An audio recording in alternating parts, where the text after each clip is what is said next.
Ну что, прекрасная весна таки наступает. Привет, мальчики и девочки, вы на канале Фиалковый медведь. Меня зовут Маша, добро пожаловать.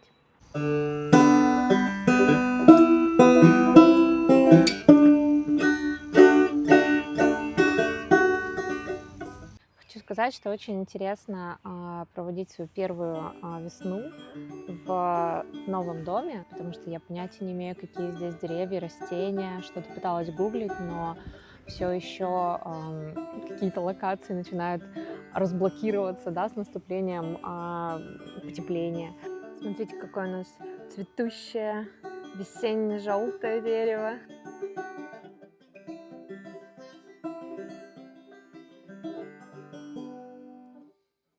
В какой-то момент я просто иду по саду и смотрю, там какой-нибудь ярко-желтый куст или там какие-нибудь ярко-розовые цветы распускаются. Это так прикольно. Мы в этом году проводим Пасху для всей семьи, и я прикупила каких-то таких пасхальных декораций для дома, весенне-пасхальных.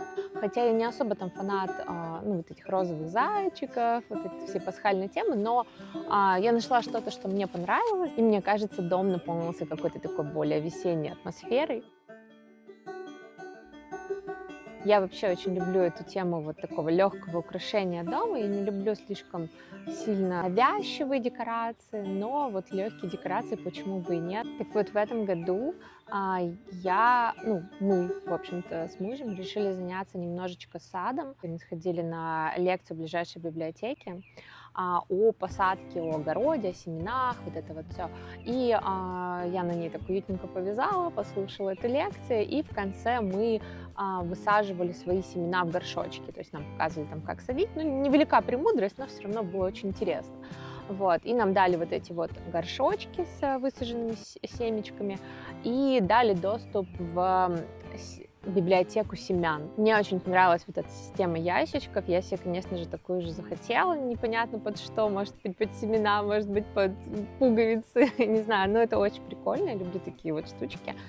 И после этого мы так заразились вот этой вот всей идеей, что мы скооперировались там с нашими членами семьи и поехали в магазин, который у нас очень известный, который продает семена.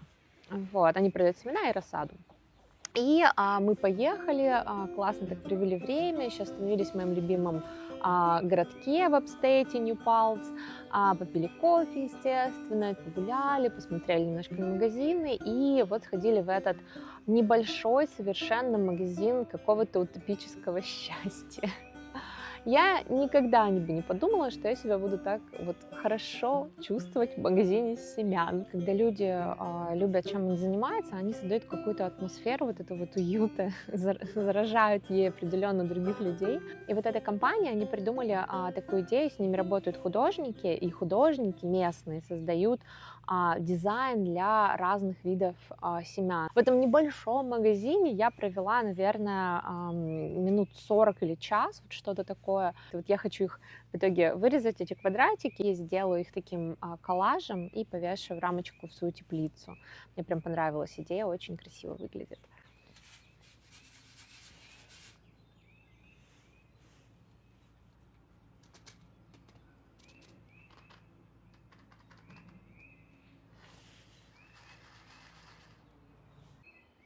Вот смотрите, вот этот участок мы будем превращать в огород. Сейчас здесь все выглядит не очень эстетично, конечно, но давайте прогуляемся вместе, я вам покажу задумку. Вот это у меня готовится уже, у меня в контейнерах высажена рассада, она у меня дома сидит, и я ее скоро уже совсем, когда чуть-чуть теплее будет, буду сюда вот размещать. У меня будет здесь зелень, петрушка, и всякие такие вещи. Вот. Здесь у нас все страшненько, некрасивенько. Вот. Ну, в общем, вот это потрясающее дерево, просто посмотрите. Оно уходит, ну, извините, там, конечно, уже все. Оно просто огромное. Это сумасшедшая красота. Вот. Но, в общем, внизу это тоже его ветки, ну, их нужно будет убирать, на них цветов нету. Ну, там есть чуть-чуть бутонов, но, к сожалению, их придется убрать. Потому что вот здесь будет, вот тут грядка будет, вот здесь будет грядка, и вот, ну, вот здесь будет такой мини-огородик, да. И следующий пролет, все это мы почистим, И следующий пролет тоже будет 2 грядки, вот, и между ними маленькая дорожка. Вот дальше у нас идет уже установка теплицы, и вот здесь, скорее всего, будет какой-то рабочий столик, вот, и вот здесь будет теплица. В общем, делюсь с вами, как это сейчас выглядит, потому что очень надеюсь, что это будет выглядеть краше, когда мы закончим наши работы здесь. Это не садово-огородный блок, он не будет в него превращаться. Вот, ну, я просто делюсь тем, что у меня происходит. И если вдруг меня смотрят те, кто там занимается дачами, садиком своим, то, пожалуйста, дайте знать в комментариях, если вам вообще интересна эта тема.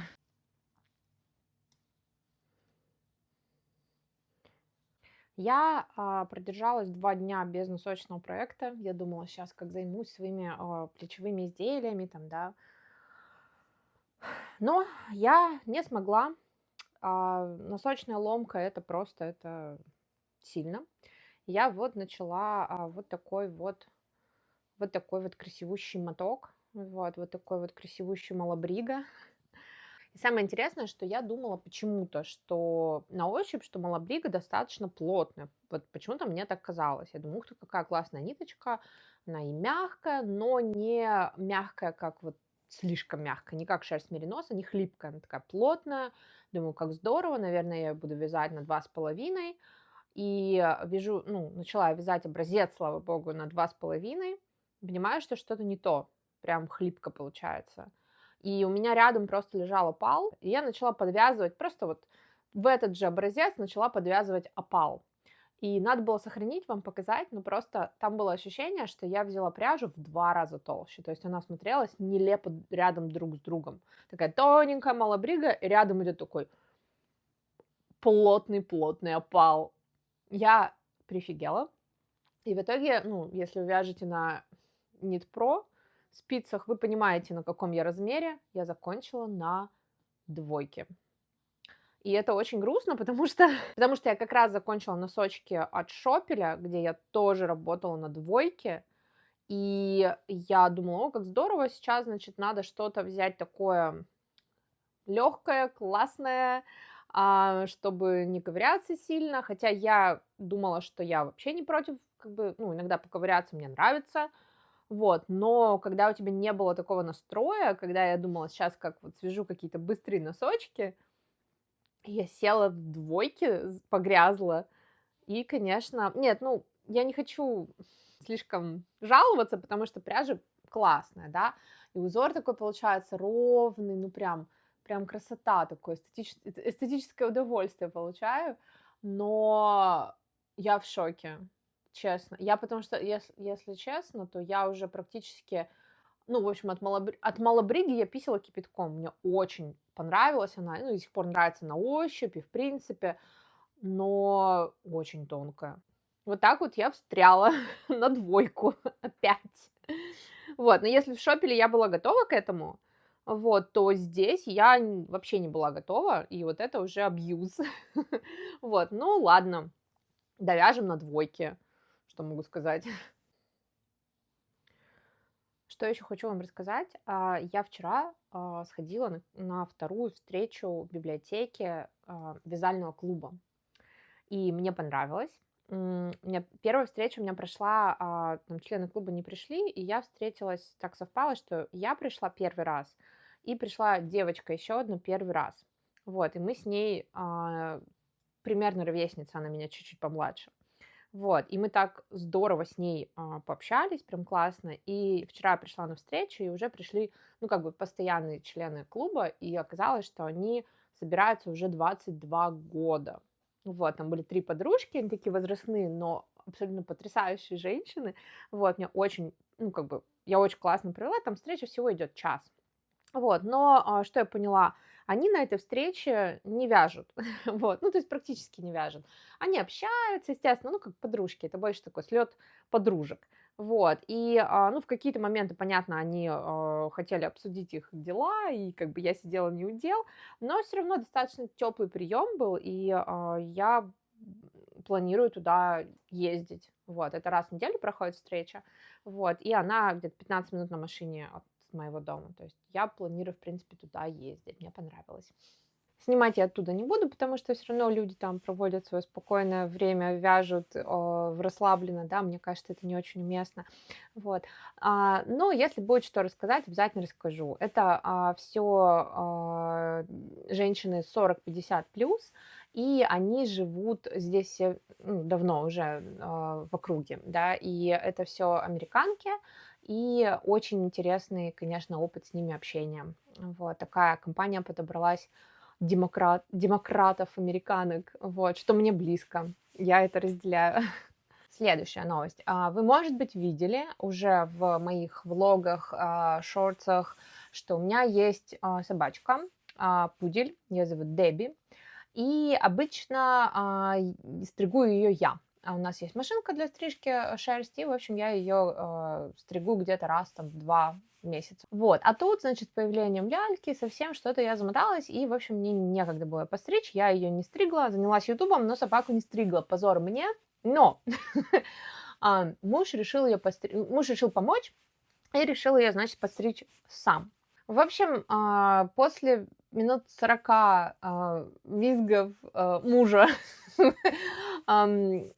он ее подстриг, конечно. Это печаль. У меня особо нет слов, потому что он ей решил побрить зачем-то мордочку. О, Вот. И, господи. конечно, он испортил вид пуделя совсем. Вот она, в принципе, практически неузнаваемая. Из такой плюши-милашки она превратилась в какую-то вот беспородную создание. Все равно она милая, конечно, мы ее очень любим, но факт, в общем, в том, что она сама очень расстроилась. Мы даже думали, что она заболела. В общем, я говорю, да, она не заболела, наверное, она просто расстроилась, потому что, ну, это очень стрессовый опыт у нее был. И я, в общем, решила ей связать свитер. Она любит шмотки, больше, чем я, на самом деле. Она любит примерять одежду, она любит вот, ну, ей нравится внимание, и поэтому, когда мы на нее одеваем какую-то новую там бравую одежду, там, да, она выходит на улицу, и ей люди, ой, какая собачка, и она обожает, все, ей сразу хорошо.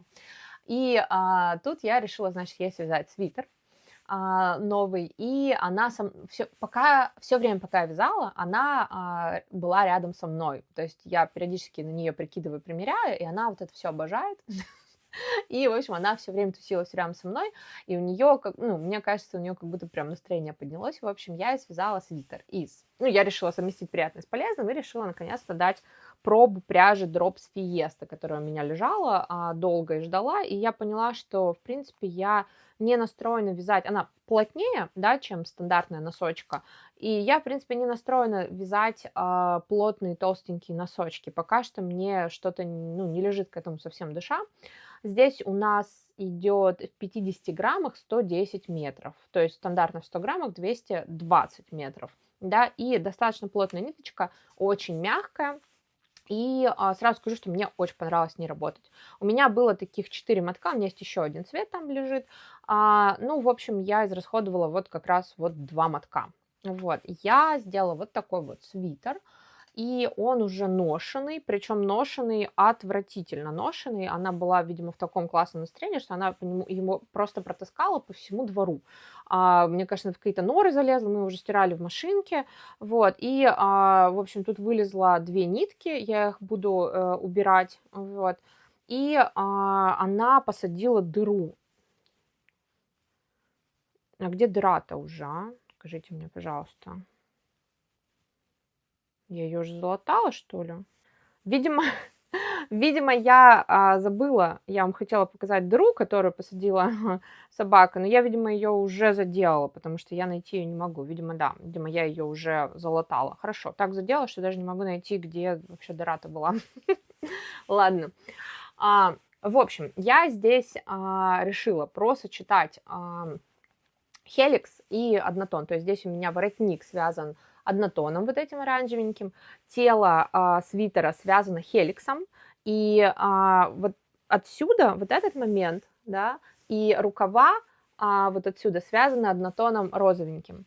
И, по-моему, у меня еще, да, у меня наверняка еще где-то розовый остаток такой остался, вот, а оранжевый я извязала в 0 один моток. И что я хочу сказать? Я хочу сказать, что эффект хеликса просто, ну, я не знаю, Ну, классно же. Ну, классно же. Вот этот оранжевый с розовым, он просто каким-то тутти-фрутти лёг вообще.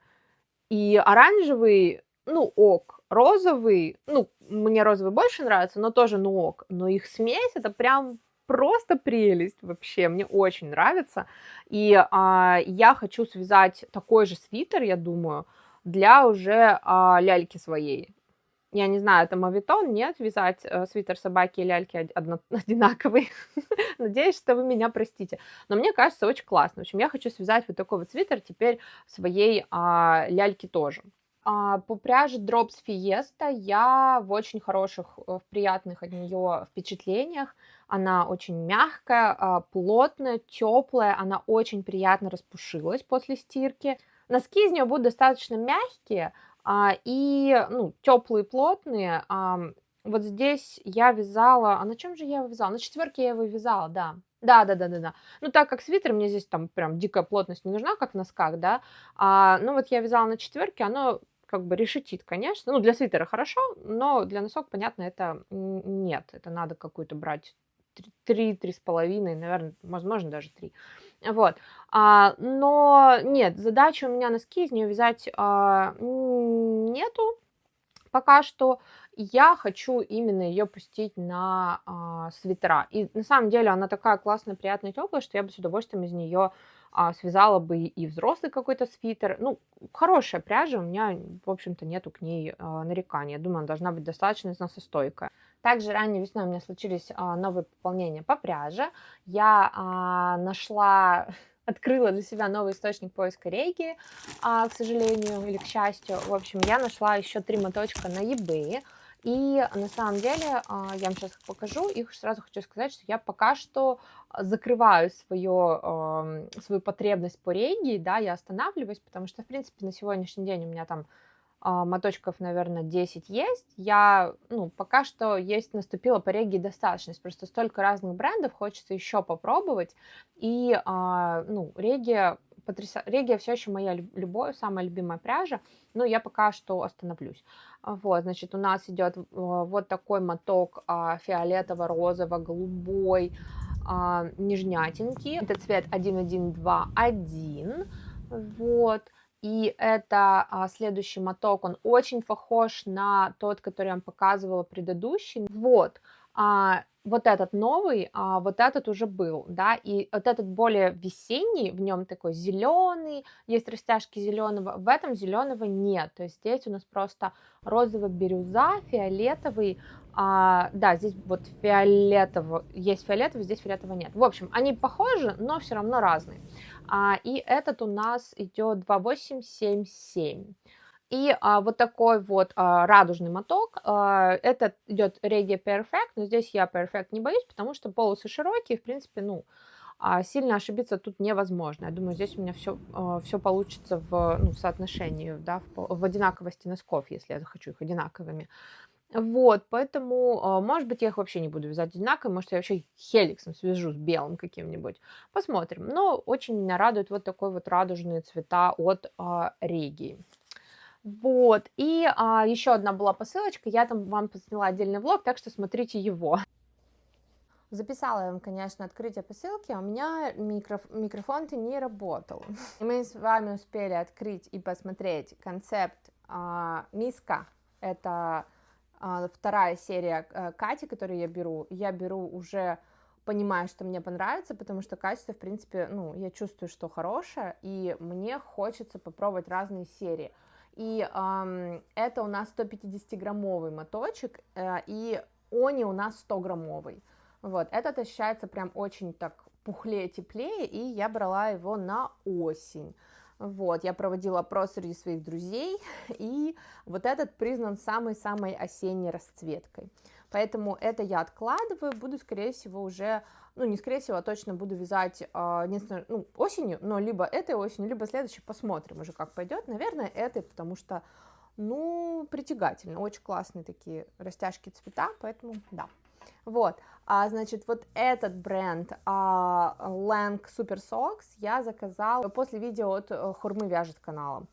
Она хвалила очень этот бренд, ей понравился, и я зашла поинтересоваться, посмотреть. что там за палитра, и обалдела, потому что палитра огромная, мне понравилось очень много всего, и я много времени убила на то, чтобы определиться с цветом.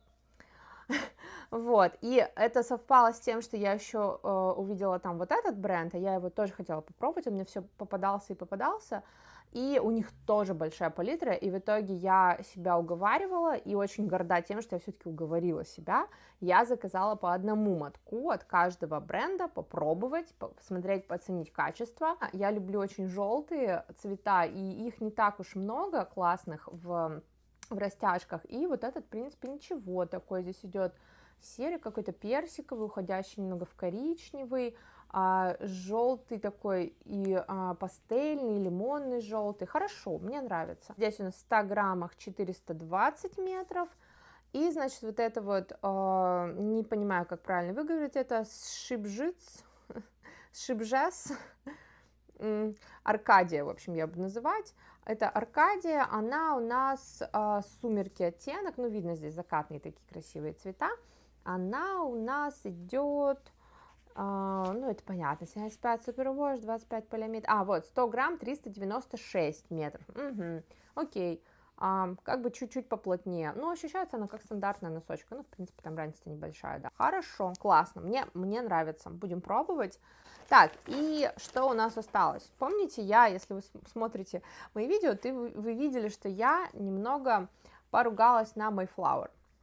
В общем, я решила, я посмотрела, что у них есть те, кто любит, да, любители Mayflower, и что она, в принципе, доступная, достаточно недорогая. Я, короче, решила дать ей еще один шанс. Еще один шанс я решила дать в других сериях, соответственно. Прям я так... в общем, я поняла, что у меня много яркого всего, и нету таких светлых, да, вот чтобы под какие-то красивые ажуры, да, мне бы хотелось попробовать. В общем, я взяла серию первый класс, да, кашемир, носочковая пряжа, 2 по 50 грамм, и это у нас 60% шерсти, 25 полиамида и 10% кашемира здесь. Очень мягко, конечно, очень-очень-очень. Очень-очень-очень. Надеюсь, достаточно вам очень сказала. Ну, прям ощущается хорошо. Так, и это у нас первый класс, твид. Ой, как прям, это цвет кокос, вот, и действительно, ну, действительно кокос, здорово, мне нравится. А что у нас тут за состав? 70% шерсти, virgin wool, 25% полиамид и 5% вискозы. Хорошо, прелесть. Кокосик. Да, в общем, ну, видите, я не бью, не режу как бы сгоряча, с горячего плеча или что там. В общем, я даю шанс Mayflower еще, и вот это уже ощущается гораздо приятнее. Вот, так что вот все, буквально такая небольшая посылка сегодня. И напоследок я вам хочу рассказать о моем приобретении книжном. Это книжно-вязальное приобретение, это книга по носочкам. Мой выбор остановился на вот этой вот книге «52 недели носок», да, 52 носочные недели. На мой выбор повлияла рекомендация, кстати, одной из моих подписчиц. Спасибо. Здесь очень классные иллюстрации, смотрите, какие просто атмосферные, с любовью сделанные фотографии. Книга дорогая, только в твердом переплете. Вот, я себе взяла в мягком, и там колоссальная разница, то есть у нас она в хардкавере, да, в твердом переплете стоит 50-60 долларов, а в тонком она стоит 14, поэтому, ну, мы не гордые, вот, я взяла себе в тонком, и она очень приятно сделана. И я уже увидела, что там 2 части, и я, на самом деле, скидала в корзину сразу 2. В последний момент я подумала, ну зачем мне портить себе удовольствие от будущей покупки этой книги, ну, второй части. То есть я повяжусь первой, свяжу несколько моделей, там, да, пойму, что мне очень нравится, и уже потом возьму вторую, когда мне уже будет нечего вязать, или мне уже будет хотеться чего-то свежего. Записываем вам, кстати, это все вот на таком вот чехле, который сделала из остатков пряжи, такое крючковое безобразие.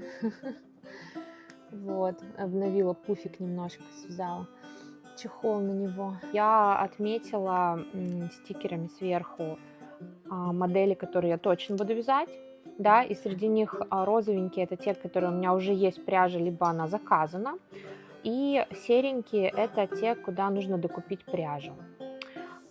И вот здесь у меня отмечены модели, bless you, baby. Вот здесь у меня отмечены модели, которые я хочу вязать, но они вот таком во втором ряду. Вот, не в первую очередь. Вот эти я хочу вязать в первую очередь, как видите, их много, и я уже приступила к вязанию первой модели. Первая модель это у нас от Натальи Васильевой. Модель называется Авена, и вот такие получаются у нее пересечения. Мне очень понравилось, что здесь присутствует элемент рандома вот в этих вот пересечениях. Можно сделать, как вам захочется. То есть, видите, вот здесь сюда 2 ушли, сюда 2, здесь 1, потом 3 пошло сюда. В общем, это как вам захочется. Вот мне очень нравятся такие элементы рандома. И пряжу здесь рекомендуют, я вам показываю здесь просто рекомендации, здесь нет описания, не хочу нарушать авторские права.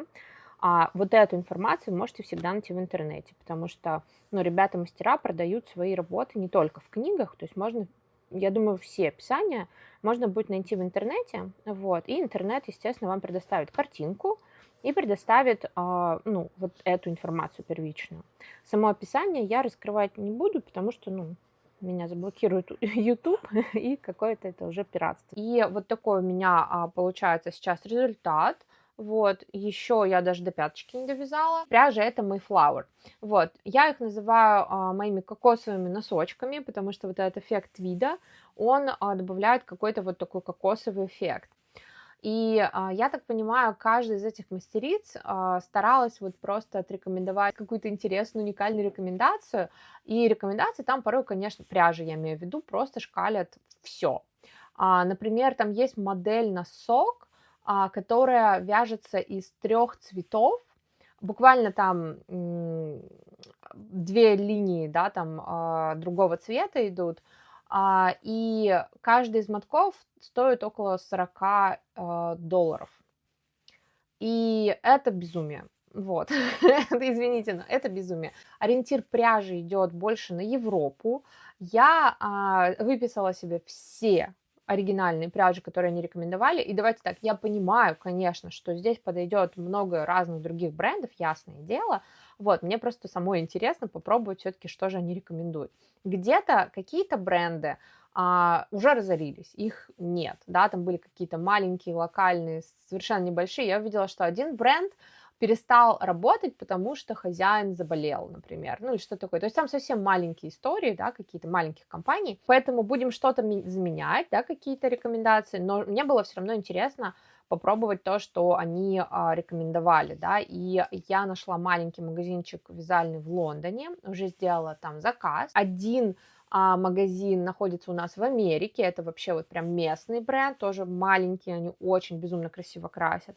Один бренд из Индонезии вообще тоже сделала заказ. В общем, сижу такая вся, наделала заказов по этой книге, будем вязать. Вот, будем создавать красоту, наверное, если я справлюсь с описаниями, я очень надеюсь. У меня нет выбора, вы уже понимаете, уже идет пряжа, купленная к моделям. Выбора нет, будем создавать красоту. Также эта книга для меня это первый опыт описаний на английском языке. И сначала я не буду скрывать, это было сложно. То есть это какой-то просто тарабарский язык. И у меня нормальный уровень владения английским, но здесь безумные какие-то сокращения, аббревиатуры, и здесь есть отдельный словарь, и в начале каждого описания есть еще один мини-словарь, и, конечно, просто все это превращается вот в расшифровку. Блин, это сильно, это жестко, это непросто, вот, но это очень интересно. Кстати, что меня немножко настораживает, и я не знаю, как с этим жить, я очень, визуал, в принципе, и мне нужна картинка, то есть я не знаю, как там, если какие-то уникальные пятки, если какие-то вывязывания, да, если часто на фотографиях они вообще не отображены, и я никак не смогу понять, я правильно связала или нет, если честно, то есть я буду следовать по описаниям, если я где-то что-то не так расшифрую, то я на рисунке я этого не увижу, и черт побери, как я вообще пойму, что это не то. Я не знаю, вот это меня смущает, честно говоря, но будем что-то с этим делать.